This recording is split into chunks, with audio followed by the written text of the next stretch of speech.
In this video, we're discussing some of the most common cognitive distortions, and make sure you stick around until the end, where we cover ways to recognize and challenge some of the cognitive distortions we might experience. But first, my name is Keegan. I have a master's degree in counseling, and I'm a licensed professional counselor.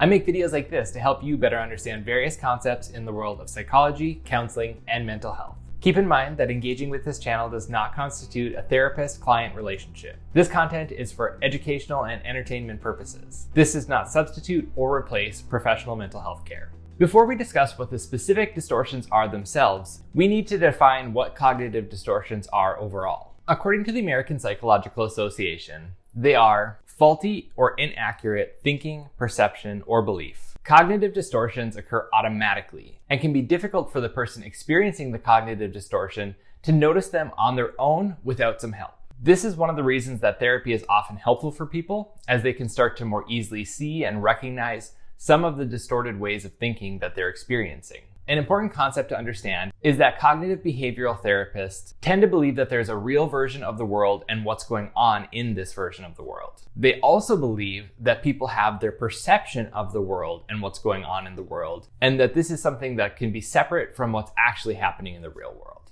This means that their view of cognitive distortions is that they are misperception or misinterpretation of the real world. With that, let's start to discuss some of the specific cognitive distortions. Keep in mind that we're not covering all cognitive distortions in this video, but we will be covering the distortions that are typically seen as the most common. As we go over these, keep in mind that there can be an overlap in the distortions. Therefore, some of these may seem very similar, or you may notice aspects of one distortion in another. First is all or nothing thinking. This one can go by a couple of other names as well, and so you may hear it instead called black and white thinking, or dichotomous thinking. With this distortion, the person will view the situation as if it only has two possible outcomes. An example of this might be if a person gets one answer wrong on a test and they consider themselves to be a failure. The all or nothing cognitive distortion here is that the person feels as though they must be perfect and get everything right, otherwise they're a failure. They only see perfection and failure as the possible options. Second, let's discuss catastrophizing. When a person is catastrophizing, they're predicting future bad events that are going to happen, and they're not considering any positive or even neutral possible outcomes that could be in the future. An example of this might be if a person sends an email to their boss, and after they've sent the email, they notice that they have a typo in it. Once they notice this, if their mind goes to that the boss may wonder if they're stupid and if they're even a good employee, and kind of spirals from there, this person could then be seen as catastrophizing. They're not considering any positive or even neutral possible outcomes and only seeing things as bad, meaning they're not considering things such as their boss might not even notice the typo, or that their boss will notice the typo but just continue on because everyone makes typos. Fortune telling is the third distortion. As I mentioned earlier, there's often some overlap, and so for some people, they consider catastrophizing and fortune telling to be the same distortion. However, other people consider them to be separate distortions. For people who consider them to be separate distortions, they'll typically say that fortune telling is very similar, except for that the person is considering possible negative outcomes with very little evidence that would support that. Let's go over an example to show what fortune telling might look like. Imagine that a person calls their friend and they get their friend's voicemail. After an hour, their friend hasn't called back yet, and they start to worry that maybe their friend was in a car accident, or that maybe something happened to the friend and they're seriously injured. When we think about the fortune-telling distortion having very little evidence to support it, we can see that here as someone not returning a phone call in an hour is an evidence of them being in a car accident or otherwise getting seriously injured. We would need a lot more information for there to be evidence to jump to these sort of conclusions. Fourth is mind reading.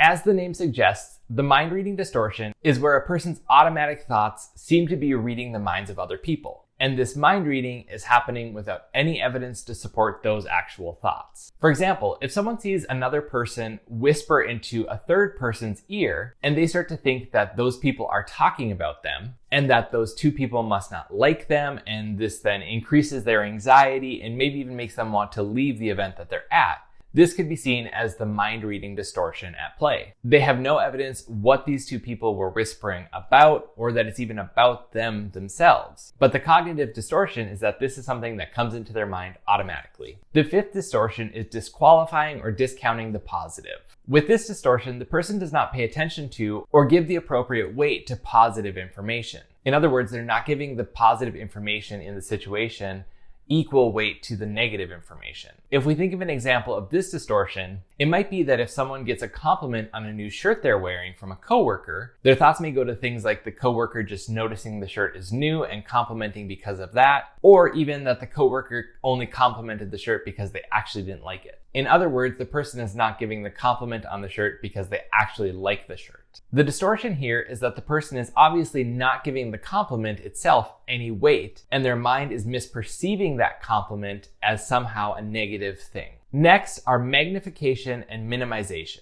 This is similar yet different to some of the other distortions we've discussed. With this distortion, the person is aware of both the positive and negative aspects of the situation, but they're magnifying the negative and minimizing the positive. In other words, they're putting more focus on the negative, basically shining a spotlight on it, and putting less focus on the positive things in the situation.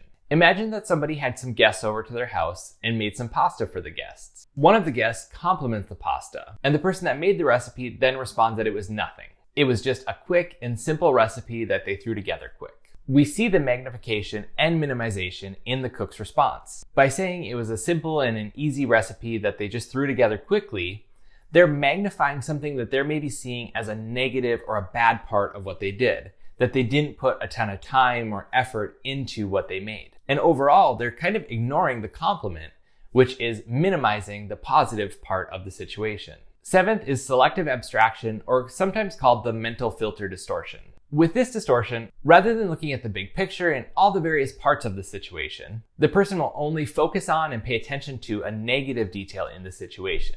An example of this might be if a person completes a semester of school and they get an overall grade of an A in a class, but in the class they received a B on one of their assignments. If they only focus on the B and talk about how terrible it was that they got a B on this assignment, how poorly they did, and that they should have done better, this may be that selective abstraction cognitive distortion at work. This is because they're only focusing on the one negative detail, which is the B they got on one of the assignments. They're not thinking about all the other A's and good grades that they got on assignments, and they're not thinking about the overall grade of an A that they got in the class. We have 4 more distortions to cover, and then stick around for the end where we discuss some ways to recognize and challenge our cognitive distortions. But first, if you're enjoying this video and finding it helpful, please help me out by giving it a like and subscribing.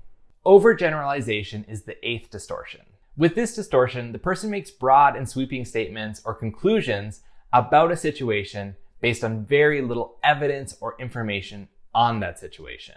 For example, let's imagine that somebody was dating a bartender. After a number of dates, the bartender says that they don't want to go on any future dates. This person then goes to their friend and says that bartenders are the worst. They never want to date another bartender again. And they should have known to never date this bartender as it was just going to be a waste of their time. This example is full of overgeneralization. Based on a few dates with one bartender, they're now deciding they should never date any more bartenders. They're thinking they should have never gone on these dates because it was going to be a waste of time to date a bartender, and so on. Based on a few interactions with one bartender, they're now saying that all bartenders are bad. Misattribution is the 9th distortion.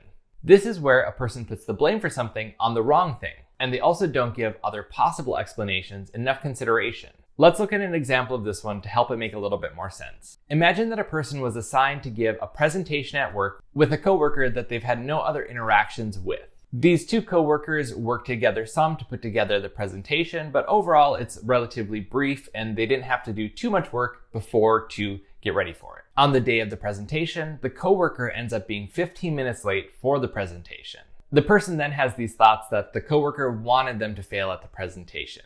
And the coworker is so lazy and selfish, that's part of why they were late for the presentation. This would be an example of misattribution, as they don't really have any evidence that the coworker wanted the presentation to fail. And up to this point, they haven't really had any evidence that the coworker is selfish or lazy. In fact, it wouldn't quite make sense for the coworker to want the presentation to fail, as this would likely look bad for them also. The person isn't giving any thought to any other possible explanations for why the coworker might have been late, such as getting a flat tire or their child being sick and making them late for work. In other words, there were other explanations for why the coworker was late, and these explanations may have been even more likely. However, their mind jumped to a pessimistic and negative explanation for why the coworker was late. Personalization is the 10th distortion. Similarly, personalization is a distortion where the person believes that other people are acting or behaving in a more negative way because of them. For example, let's say that a person gets called into their boss's office. When they walk in, they notice that their boss seems frustrated and on edge. The boss tells the person that they need to immediately start working on this project and that it needs to be their highest priority. The boss says that the person also needs to get things fixed with this project. When the person walks away from this interaction, they think that they may have done something wrong. They think that this explains why they're having to fix it, and that the boss's irritable tone was because the boss is upset with them. However, they're not considering other explanations. Instead, it may have been something like the boss actually trusting them, and that's why the boss is having them work on this project and why they've been tasked with trying to turn it around. The boss may have a good sense of their work ethic and the work that they do, and that's why the boss is trusting them with this. However, the distortion is that they thought because they were getting called in, it was something negative and that the boss was upset because of them, where in reality, it was more likely that the boss is having them fix something because the boss appreciates them or sees something good in them,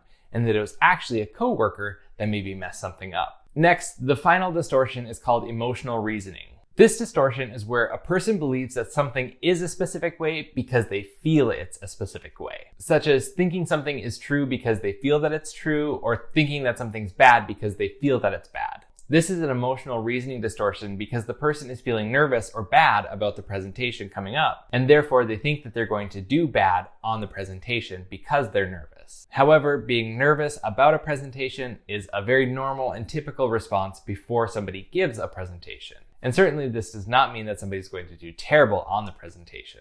Now that we've discussed some of the most common cognitive distortions, let's look at some ways that we can begin to recognize them when we're experiencing them. The APA says that a cognitive distortion is a normal psychological process that can occur in all people to a greater or lesser extent, meaning that most people are probably going to have some level of cognitive distortions that they experience throughout their life, but some people may experience more and other people may experience less. So whether these tips are something that you want to try for yourself or something that you're hoping to work on with a client, hopefully you'll find them helpful. I often tell people that we can't start to fix a problem if we don't know that the thing is a problem to begin with. Therefore, recognizing and identifying cognitive distortions in our thinking is a very important first step. To help with this, the first tip would be to journal. This is a helpful way for most people to recognize and start to break down and piece apart some of the thoughts that they're having. By writing down our thoughts, we're beginning to interact with them in a different way than when we just think about them. By journaling about some of the situations that have happened in our day or our week, we might be able to begin recognizing some of the cognitive distortions that may have occurred about that situation.